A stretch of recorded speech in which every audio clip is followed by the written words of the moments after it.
অনেক দিন আগে একটা আখ গাছ লাগিয়েছিলাম। একটা গাছ থেকে দেখো একাধিক গাছ হয়েছে। এবারে যেহেতু বুনজিরা বেড়াতে এসেছে বাপের বাড়ি থেকে, বুনও এসেছে, আর বুনের ওটা ছোটো মেয়ে, ওটা বড় মেয়ে।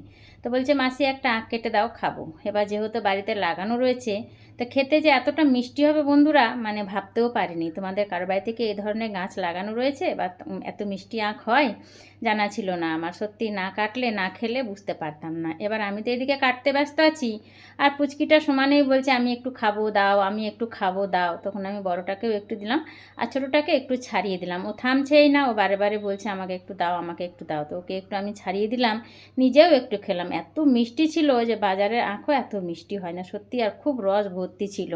তো তোমাদের কারো বাড়িতে এরকম আখ গাছ রয়েছে নাকি অবশ্যই কমেন্ট করে জানিও। আর দেখো ভিডিওটা কেমন লাগলো, নিজের হাতে ফসল লাগিয়ে কেটে খাওয়ার স্বাদই আলাদা। তো যদি ভালো লেগে থাকে ছোট্ট করে একটা লাইক করে আমার পাশে থেকো। টাটা, আবার দেখা হবে।